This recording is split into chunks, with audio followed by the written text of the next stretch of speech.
The colonel sneered, towering over her in front of a crowded military hall. His hand shot out in arrogance, an attempt to humiliate her in front of everyone. But in a split second, she moved. A crack echoed through the room. The colonel's arm dangled uselessly, and the silence that followed was louder than any shout. Who was this woman? And why was a single moment enough to change the respect she commanded forever? The air inside the military academy's training hall was thick with tension. Rows of cadets stood stiff-backed, their boots perfectly aligned on the polished floor. The echo of their breathing seemed louder than the muffled hum of the ceiling fans. At the center, beneath the glaring lights, stood the colonel, broad-shouldered, iron-jawed, and notorious for the way he tested recruits not just on skill, but on endurance of humiliation. He scanned the room like a hawk circling prey, eyes narrowing at the lone figure standing opposite him. She was smaller in stature, her uniform crisp but unadorned compared to the decorations plastered across his chest. Where the colonel was bulk and intimidation, she was calm precision, unmoving, unreadable, her gaze locked straight ahead. Everyone in the hall knew what was about to happen. The colonel had a reputation. If he sensed weakness, he exposed it brutally. If he sensed pride, he crushed it publicly. And today, his focus had zeroed in on her. "She thinks she belongs here," he barked, his voice bouncing off the walls. "A place built for men who've seen blood, sweat, and combat. What does she know of that?" The cadets didn't move. They didn't even dare to breathe too loudly. To challenge the colonel was unthinkable, and yet, the quiet defiance in her eyes told a different story. She wasn't here to cower. She wasn't here to beg for acceptance. She was here to prove she belonged. The colonel smirked as if he had already won. He paced in a slow circle around her, boots clicking sharply with every step. "Discipline," he said, "is the first weapon of a soldier. But sometimes, discipline must be broken, to remind us of who is in charge." The words weren't for her. They were for the cadets, his audience.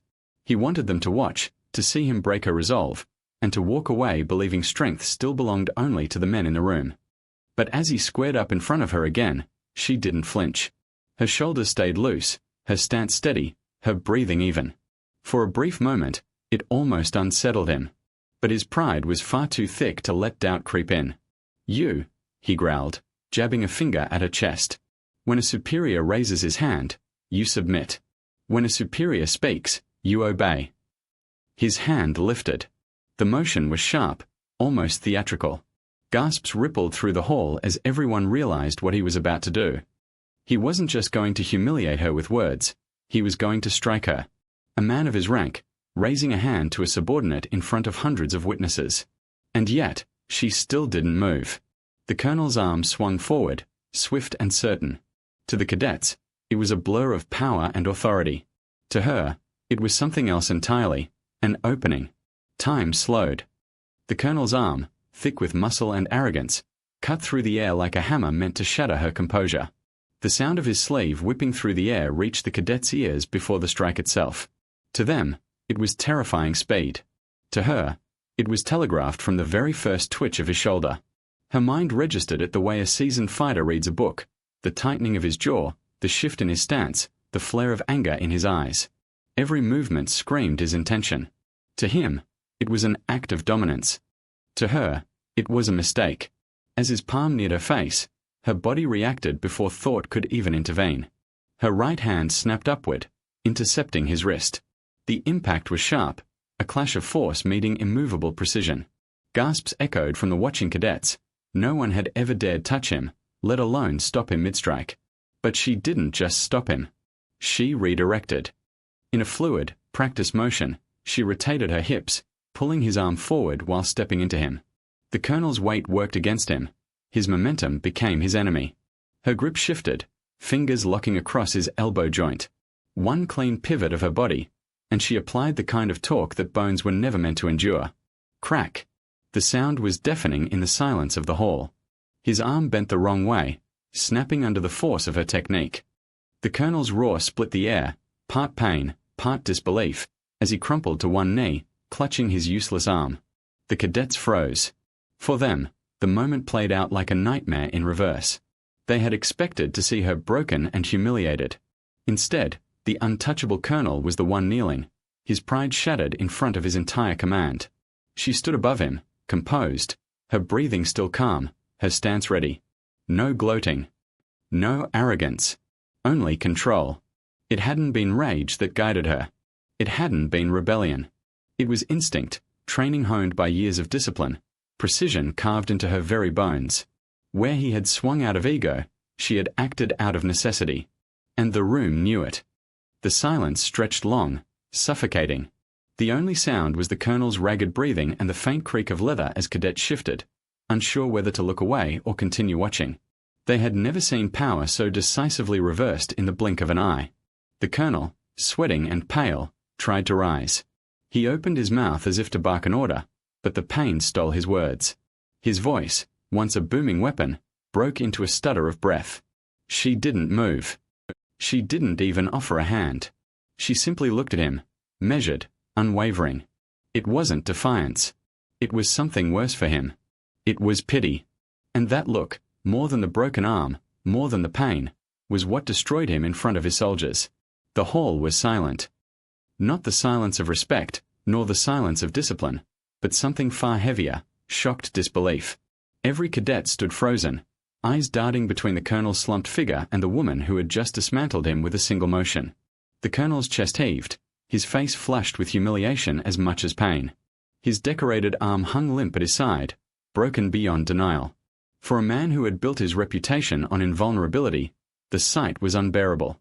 He tried to rise again, but the effort only sent a ripple of agony across his face. And still, she did not move. No words, no explanation, no defense. Her stance remained steady, her eyes calm.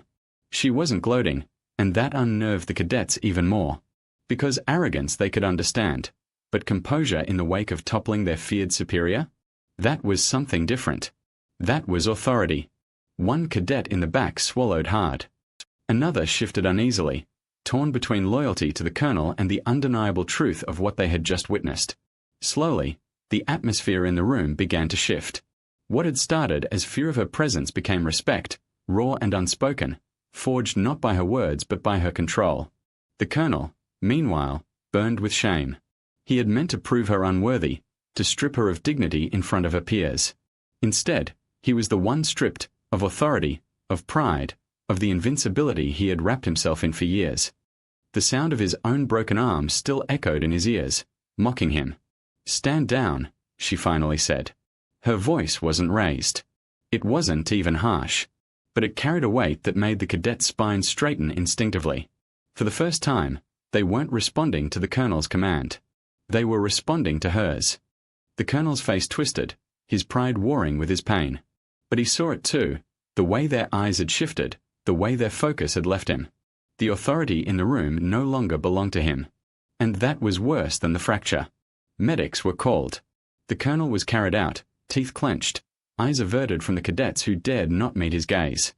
The woman remained standing, her presence commanding the hall without effort. She hadn't needed to raise her voice, hadn't needed to flaunt her victory. She had done what soldiers respected most, prove herself under pressure. When the doors closed behind the Colonel, the silence broke, not with laughter, not with whispers, but with something more dangerous for the old order. Admiration. They would never forget the crack of bone. They would never forget how quickly arrogance had fallen. And they would never forget the woman who had walked into the hall alone and left as the one person even the Colonel could not touch. From that day forward, her name carried weight. Not because she demanded it. Not because it was granted. But because she had seized it, in an instant, when the Colonel tried to take everything from her, and failed.